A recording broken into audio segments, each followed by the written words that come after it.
Hello, I'm Joel Busher. I'm a research fellow at the Centre for Trust, Peace and Social Relations at Coventry University in the UK.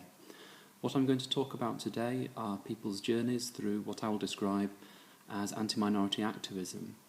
I'll start by providing a brief background of the topic, and I'll then focus on three issues: people's journeys into anti-minority activism, what people get out of participating in anti-minority activism, and then how and why people leave anti-minority activism. In addition to the comments that I'll be making, I've also uploaded a short bibliography, including some general references to the relevant literature. So for the background, there's quite a vast academic and activist literature comprising arguments about what counts as the far right or as extreme right or the radical right, and where to draw the parameters between these slightly different concepts and the political and social, if you like, mainstream. I'm not going to attempt to wade into that debate today, other than to draw attention to the fact that these are contested in unstable terms.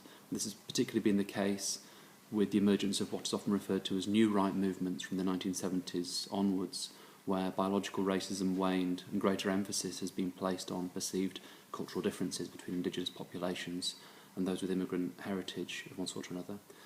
So in the bibliography, references from Baron and Minkenberg are particularly useful for that.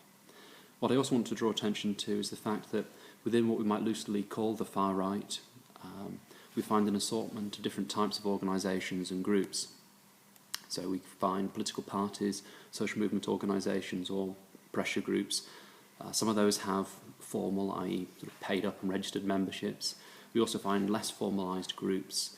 There may be some that are more clandestine, less clandestine. We find ad hoc street gangs and gatherings, and today, of course, online communities.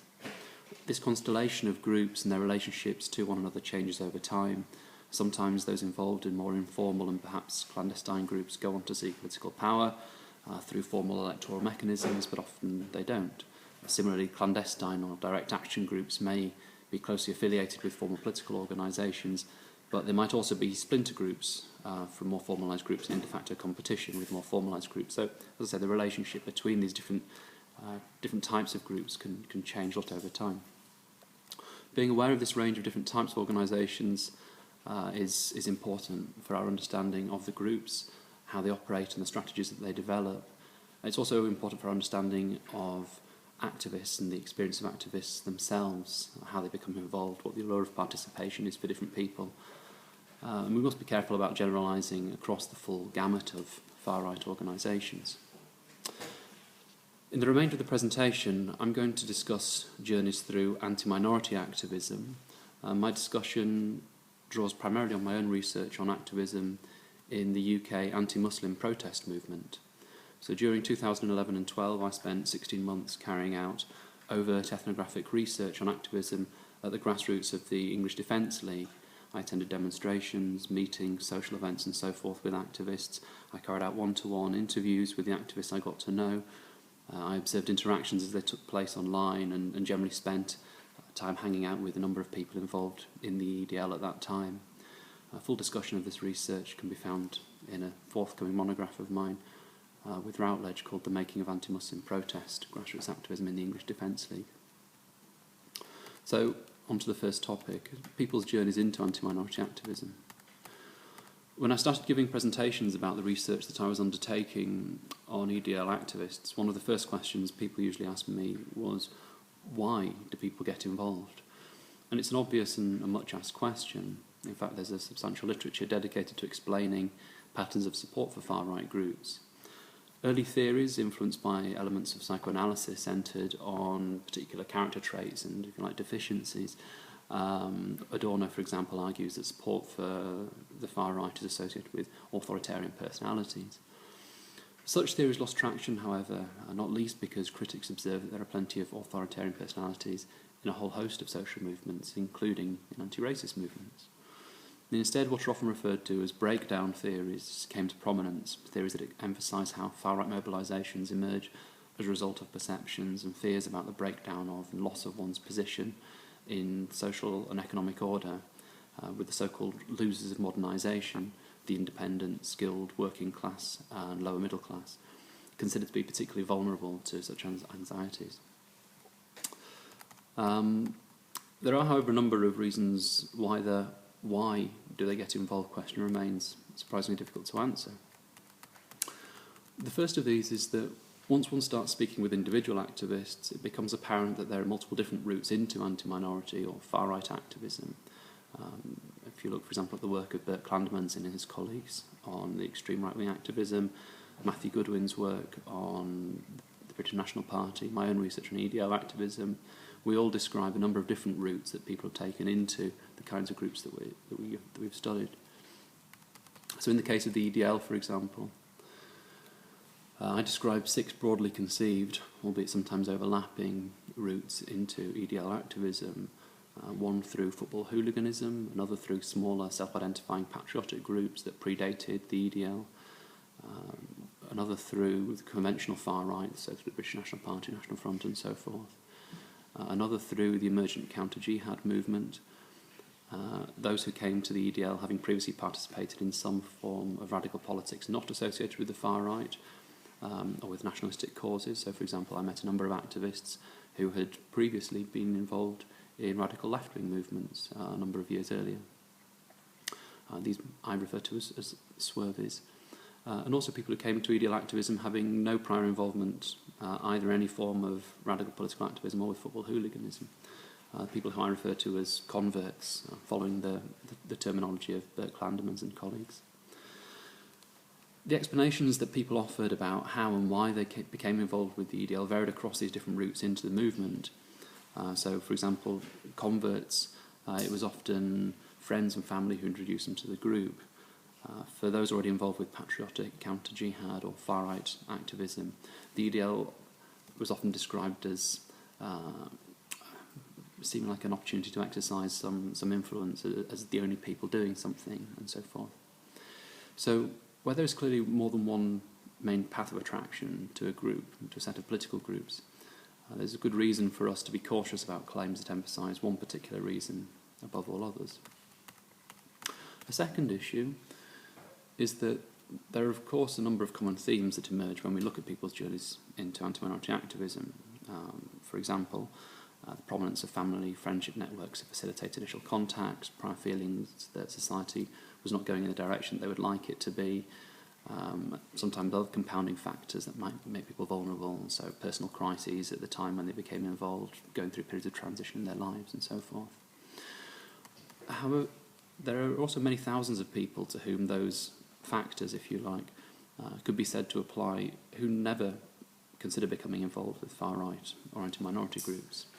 There are, for example, many thousands of people who have close friends and family members who become involved in radical protest groups in the UK, and survey data indicate that there are probably millions of people in the UK who are anxious about Islam and the impact of Islam and immigration from predominantly Muslim countries on Britain. Yet only a very small fraction of those people would ever consider becoming involved in a group like the EDL. So theories that seek to explain when certain behaviours occur should also be able to explain when they do not occur.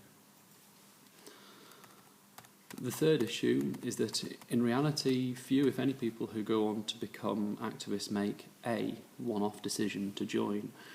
Rather, joining tends to comprise multiple smaller steps. When activists told me their stories about becoming part of the EDL, there were stories about multiple incremental steps rather than a one-off decision. They had friends who kept talking about the EDL and Sharia on Facebook, and eventually decided they wanted to know more about the EDL and Sharia. After listening to their friends over a cup of tea, they decided to attend an EDL march in their area, and at the march they met lots of people who seemed to get on well with them. They were invited to become Facebook friends. These people sent them more information, and then they decided to open up those links, follow those links, read those links, and so on and so forth. Interestingly, and importantly for our understanding of people who become involved with this kind of activism, for many activists, serious engagement with the ideology of the EDL only happened once they were already part of the social scene. As such, the question, why did they join, is in some ways an unhelpful starting point, since what we're actually asking is, why did they go to speak with their friends? How were they persuaded to attend the demonstration? Why did they find the people that they met on the demonstration plausible, and so forth? So where does this leave us? There are undoubtedly contextual factors that shape the extent to which far-right movements gain purchase and the kinds of strategies that they pursue. So far-right movements are, like other challenger movements, adept at responding to political opportunities. Where there are crises within the political mainstream, where societies are undergoing rapid periods of transition, where there are segments of society that feel unrepresented, vulnerable, far-right movements are likely to flourish. Furthermore, as Koopmans et al. Demonstrate how more exclusivist frames of national belonging lend themselves to mobilisation by far-right groups, and how the emergence of far-right violence is associated with limited opportunities to participate in institutionalised politics. Yet there are two important howevers. The first of these is that the extent to which political opportunities translate into patterns of political behaviour is shaped by the activists themselves, in particular by the movement leaders, by how able, talented, inspiring, resourceful they are. The other, however, is that broad explanatory models are helpful at the macro level, so at explaining the rise and fall of movement parties. However, when we talk about how individuals or groups of individuals become involved with far-right anti-minority activism, they're less helpful. And here what we need to talk about are microstructures. So we need to talk about social networks, personal contacts, and to recognise the emergent nature of political action and beliefs, i.e. political action and beliefs emerge over time through the contacts that people have with other people in the activist scene. As Tori Bjorgo has observed analytically, we might learn as much, if not more, by focusing our energies on understanding how people become involved in such groups, rather than striving to pinpoint why, i.e. on describing in detail the pathways and mechanisms through which people become involved in far-right anti-minority protest. So moving on to the second question then, what do people get out of anti-minority activism? It's one thing to explain why people go out and protest once or twice. They might be angry, upset, frightened, caught up in the mood of the moment, and so on and so forth. It's more difficult to explain why people continue to participate over time. Social movement activism is not a self-reinforcing behaviour because it disrupts the pattern of everyday life and often entails considerable costs, whether they're social costs, economic costs. And these costs are usually particularly high in pariah groups, such as far-right groups, where participation is usually accompanied by considerable stigma and sometimes with serious economic and legal consequences. There have been a number of different approaches to explaining sustained social movement activism. One of these has been using rational choice theories. This has been used, for example, by Manker Olsen and multiple other people who have followed in his footsteps. More recently, however, during the last 20 years or so, an alternative approach has emerged, with researchers focusing more on the lived experience of participants, and in particular on the emotions associated with participation in social movement activism, if you like, the emotional rewards that people gain from activism. So work by people like Erika Summers-Effler is particularly interesting in this regard, and you can find that in the bibliography. In the context of my conversations with EDL activists, one of the things that stood out was the range and dynamism of emotions that characterised activism at the grassroots of the EDL. If you like, the range of different emotional energies that I witnessed, that one could witness among grassroots activists. So, as might be expected, hate, anger, outrage, fear, indignation all played an important role in recruitment and in sustaining participation, in energising activists. These emotions were, however, emergent. Their focus, intensity and expression changed over time. So, for example, the beginnings of people's journeys into EDL activism were often associated with feelings of outrage, something they'd read, something they'd heard that touched a nerve. But feelings of hate usually took longer to develop, evolving out of feelings of anger, anxiety and fear. Usually as activists developed the cognitive structures, as they acquired the arguments from other activists, and personal grievances, their own experiences often of coming into contact with opposition activists or come into contact with the police, with which they were able then to construct more directed feelings of hate.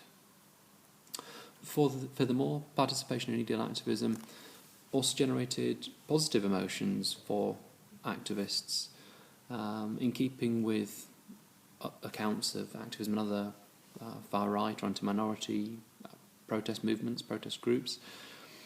One of the most prominent of these was Pride, as well as nationalistic flag-waving Pride and Pride in the EDL as an organisation. The activists also described feelings of personal pride and dignity. So many activists described what might be called feelings of self-realisation. They felt that they had learnt a lot since becoming involved with the EDL. They'd read a lot. Some of them described, a sense of having become a better person. So feelings of moral pride, if you like, constructed around beliefs that they were doing everything in their power to safeguard the future of their families, of their neighbourhoods, and to protect their culture and their way of life from what they perceived to be an existential threat. Also, simply, the fact of looking out for other activists, of having one another's back, was often a source of feelings of pride and of being, as I say, a better person. These feelings of moral pride and dignity were often accentuated by the sacrifices, in fact, that activism entailed, by the financial costs, the clashes with opponents, the time costs, and in some cases the criminal records. Other positive emotions integral to EDL activism included feelings of solidarity with other activists, of camaraderie, defiance, and duty. Really feelings of, sort of solidarity in the face of adversity.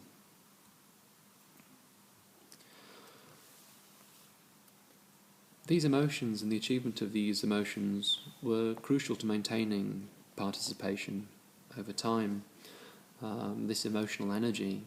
And I would argue that if we want to understand activism in groups, such as the English Defence League, it's not sufficient only to study their ideology and their frames and to critique their ideology and their frames.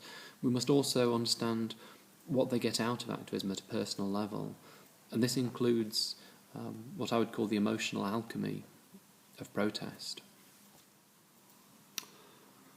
So on to the third point. How and why do people leave anti-minority activism? Most people who become involved in far-right or anti-minority activism only do so for a relatively short portion of their lives. In recent years, there's been a growing amount of attention given to how and why people exit far-right activism and other forms of radical political activism.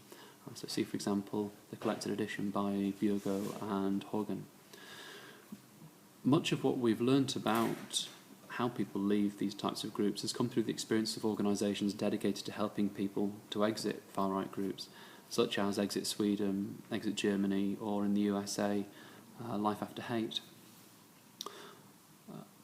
In today's presentation, there are 3 points to which I wish to draw attention. The first of these is that, as with joining, leaving is by and large an incremental process, and there are usually multiple motives that move people towards the exit. People usually move towards or exit groups for a combination of what Biogo refers to as push and pull factors. Push factors might be things such as fallings out with fellow activists, growing doubts about or disillusionment with the group, or having to leave due to criminal orders restricting their continued participation with the group. Pull factors may be things such as aspirations to take up a job that they believe they might not be able to take up if they're part of a right-wing group, or wanting to have a relationship with somebody outside the group who's not disposed to become part of the group.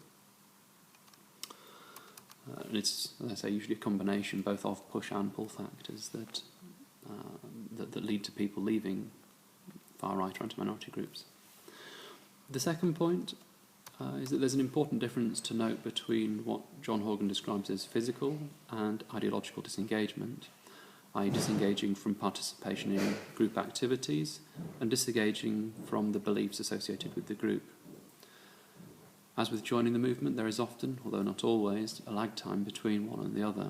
Some people might lose their faith in the cause, but continue to participate because they're afraid of losing their friendships, and value the feelings of solidarity that they get from the group. Similarly, some people might find themselves forced to leave the group due to any number of life circumstances. To give examples from my own research, that they had to leave the area for work, their partner insisted that they should leave the group, they were legally obliged to leave the group, they got a new job, or there was a family crisis that meant they were no longer able to dedicate time to activism. But for some time, at least after leaving the group, they continued to really believe in the cause and continued to engage, often online, in discussions about the cause. The third point, attempts to counter groups like the EDL by stigmatising them with terms such as racist and fascist have rather mixed effects. On the one hand, such labels help to place a cordon sanitaire around the group, fomenting negative public opinions, and the increased stigma around the group can also increase the cost of participation. Several EDL activists I knew reported instances of people losing jobs or being threatened with losing their job as a result of the involvement in the EDL. Others described friends and family members who cut ties with them once they heard that they had become part of the EDL. Activists also develop multiple techniques to deflect and challenge accusations, stigmatising terms, that they were part of a prejudiced or racist group, not least the fact that they saw what they believed to be their views playing out on a daily basis in some parts of the so-called mainstream media. Not only that, but facing such labels was also used by activists to strengthen feelings of righteous indignation and solidarity with their fellow activists, so based on a collective sense of being loathed and victimised. This raises difficult tactical questions for those who wish to counter and inhibit the growth of groups like the EDL. By attacking groups like the EDL as racist or fascist, it might help to choke off public support, but may also intensify the commitment of those engaged in the movement as they pull together and strengthen their bonds of solidarity in the face of adversity, essentially. So, conclusions from today's discussion. If we're serious about challenging the spread of anti-minority activism, we must understand it. If we want to understand how and why people become involved in anti-minority activism and why they adopt the beliefs and protest strategies that they do, then we need to get beyond macro theories of relative deprivation and social breakdown and seek to understand the journeys of individuals and groups of individuals. Sometimes this can be uncomfortable. It's far easier to be judgmental and dismissive than it is to seek to understand. But ultimately it is by understanding them and their experiences that we'll be better equipped to respond to and manage anti-minority politics, something that is sadly unlikely to go away anytime soon.